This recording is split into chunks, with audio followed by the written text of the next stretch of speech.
everyone, Lou here. You know, here I am, browsing TikTok and Twitter for fan art and edits of hot anime guys when, for the last few years, these particular men keep catching my eye.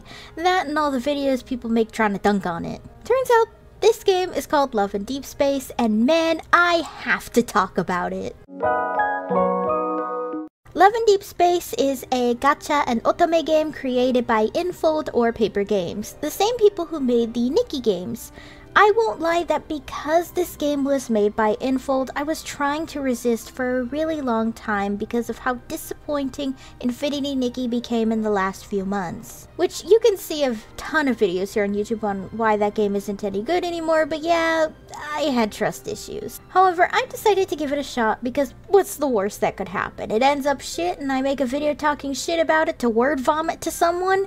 Except that's definitely not what happened here. So, the game has continued to receive very positive reviews for its deep writing of our main guys, giving the main character her own personal story to follow, and generally being a very immersive game for you to thirst over one of the guys. Though some criticize the game because it was made by Infold, you can actually see this in the game's rating on the App Store because it isn't very good from Infinity Nikki fans review bombing the shit out of it in anger. Other criticisms being too parasocial, the game is too expensive if you want to pour money into it, rewards being laughably small, and the game taking up too much space on devices. Which I'll definitely give them that one because this game feels as beefy as like Genshin or Honkai Star Rail in terms of size.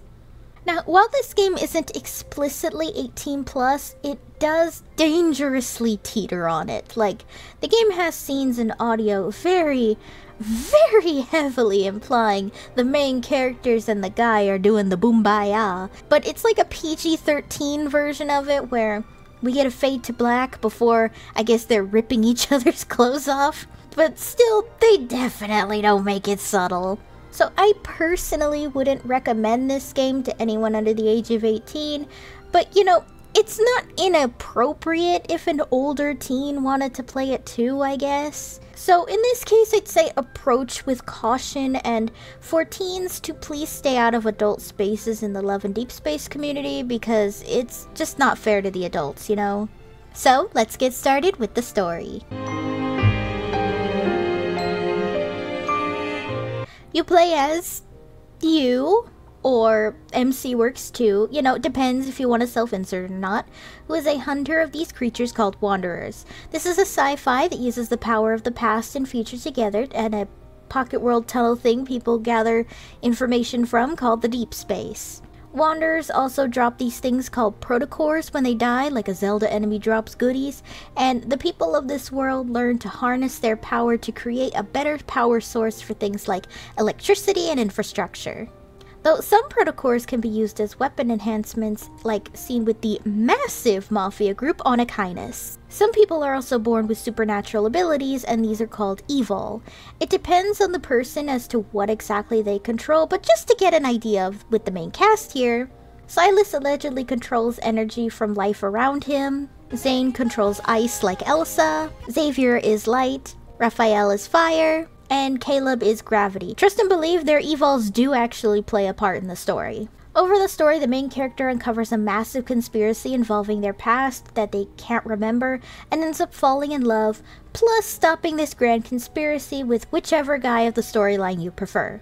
Unlike other dating games like Clannad or Mystic Messenger, all routes you can do from the get-go, and you don't need to go through a common route all over again just to pick a different guy or something.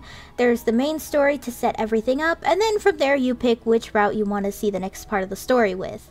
And then you could also just go right ahead and do the same story with another guy, while also discovering your past with these men, which is a lot deeper than you think. Also, like Mystic Messenger, I'm pretty confident from general fan consensus and speaking with some friends that there is a true ending. Fans tend to argue which one it is, but most people I spoke with are 90% sure it's Silas. And I'm pretty confident with that too, based on my personal experience with dating in otome games and how the structure of a true ending goes in a game like this. Anyway, I don't want to say too much, because it is really intimidating if you explain it all in one go to someone, so I highly recommend checking it out for yourself if you want to at least know how each of these guys knows the main character and how the story goes. What I will say is that the writing is honestly fantastic. Each of these guys has a personal struggle, and our main character helps them through it, as well as our main character struggling, where one of the guys will help her out through it. A good example of this being Raphael, who, although is my least favorite, he struggles with a lot of grief and abandonment due to memories of his past life, so when it comes up, you're there to soothe him and let him know that things like that won't happen again. Another really good example is Silas, because of how much he loves so deep and yet would never force his feelings on anyone, is just such a chef's kiss.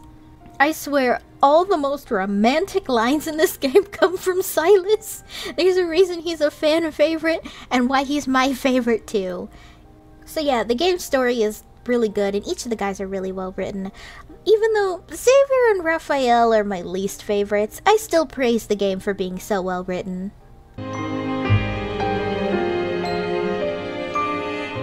The game kind of has something like Zenless Zone Zero going on, where you're put into a secluded zone to fight, since the game would probably blow up phones if it was open world. So, with each basic attack you pull, you're building up charge for these stars at the bottom of the screen, and from there the strategy starts. If you save up 2 stars, you can pull a stun, which is a pretty much needed for bosses and enemies that have a shield, which is indicated by 2 blue dots near their health bar. Or you can unleash the equivalent of an elemental skill in Genshin Impact. From there, you can also call your guy to focus on a target or unleash their own little attack to just kind of give a little extra punch there and damage. All this slowly fills up your ultimate meter where you inflict massive damage. There's more to it for special versions of the characters that I don't have, so I can't fully understand how they work. An example, that merman god Raphael has like an extra skill, but I was kind of left scratching my head a little in demos on how that worked even when it was explained to me. Another main mechanic is dodging, as it refills the assist meter immediately, so it kind of causes a follow-up attack. I'm really bad at dodging in these types of games, so I personally try not to rely on it, but maybe you guys will do better than me. Now, for how units work, it works 2 ways. You have solar and lunar units, and you definitely need a full team on both sides. Solar units are the characters you're picking to fight, and 2 solar units from the same banner or storyline will give a good bonus too. Seen with my Silas solar units in this screenshot and how they both come from the same storyline. Lunar units act more like bonuses or how weapons work in other gacha games. A full team of both means you are given dumpy damage. And trust me, I tried, this game is not easy if you just have one on each side. You also can't mix and match since it has to be one guy fighting alongside you, so you can't have Silas and then pick Zane lunar units, you know what I mean? So it has to be that guy's unit. Which I nearly forgot units are called memories here because they're a memory the main character shares with the guy. Now here is where the gacha mechanic comes in. Everyone says it's pay to win or expensive, but I'm gonna sit down and I'm gonna tell you what I've learned as a Hoyoverse player for the last 4 years. You do not need every character or every guy to win or play this game. If you try to go for everything for every guy, you will stretch yourself thin, and that's when it becomes pay to win. You pick one guy and you stick with him with your dying breath. An example that I know someone who only rolls for Caleb because he's their favorite, while I only roll for Silas. When you do that, the game feels way more fair, and this even includes resource management. Though I will say that in-game rewards are generally very small in normal circumstances, like a pull is about 150 red diamonds, but you'll get like 10 to 30 depending on the achievement or a thing you do in game. You also need about 60 to pull the guy you want, which again is expensive if you're trying to go for multiple characters, but perfectly achievable if you are going for a single guy. That's the way I do it, and I think things are going well in the game for me because of that. It's also how it works for me with other gacha games too. Remember, fuck meta and just go with whatever character you like. Oh, there's also protocores too, which work like items in Genshin, except it's only 2. It's easy to get the hang of it though, as long as you read what that memory needs when you farm protocores. Though I will say leveling them up takes way too long, oh my god. Now that we have the combat and gacha system out of the way, the other main thing in the game is spending time with your guy via a variety of activities. You can have photo shoots together, play claw machines to get prizes later, poke him in the head, or, you know, track your time of the month for you. Yes, the guy does track your time of the month for you. It's a thing, and it's just as fucking crazy as it sounds. You can also introduce him to your parents, which, you know, I didn't win the disappoint your parents achievement in Honeycam for nothing, guys. There's definitely some more helpful stuff, though, that the guy can do for you, like timers and having him track your paydays for you, which I think is cute. Plus, who doesn't want a cute guy telling you when your payday is? I'm writing this before the update comes out, but there's also a sleep tracking system coming out where you can fall asleep with the guy. So that's wild. I kind of want to try it, but this game drains the shit out of my phone and I need my alarm to wake me up, so I'd rather not have my phone die on me and then wake up 3 days later. Finally, it's just some cute bonus stuff. You can decorate an office for your guy, listen to radio dramas, and do some cute poses with him and photo shoots as you raise your affection meter with him. Raising your affection with each guy also raises their attack stats and other bonuses, so that's again why you should focus on one guy. Which, by the way, if you want to bury your face screaming and kicking your legs like a schoolgirl, then I highly recommend listening to those audio dramas with headphones on.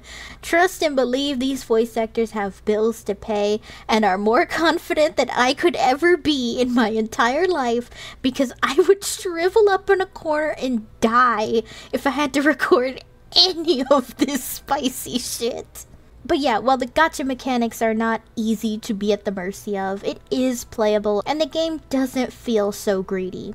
Honestly, it feels like Infold really listened to the criticisms of Infinity Nikki following the disaster that was the 1.5 launch, so you know what, that's good even if it cost an entire game for them to learn a lesson.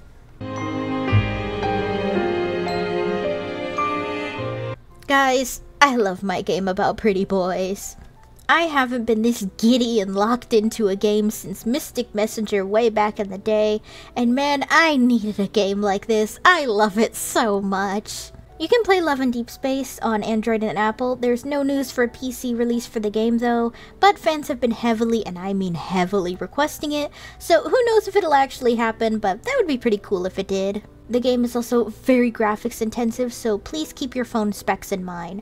I'm lucky that mine can handle this game just fine on medium settings, but I know my old phone or anything like that wouldn't have been able to handle this game at all. What do you guys think of Love in Deep Space? Do you love it? Do you hate it? Is the time of the month tracker fucking crazy or what? As always, let me know down below. Hey guys, thanks for watching. If you liked the video, be sure to give it a thumbs up and consider subscribing if you're new. And if any old or new subs would like to help support my channel in any possible way, my Ko-fi page is down below in the description, along with links to all of my social media tabs. For any subscribers, new or old, who'd like to help with video ideas, or maybe just want to talk about anime or something with some like-minded people, I have a fan server link down below. See you next time!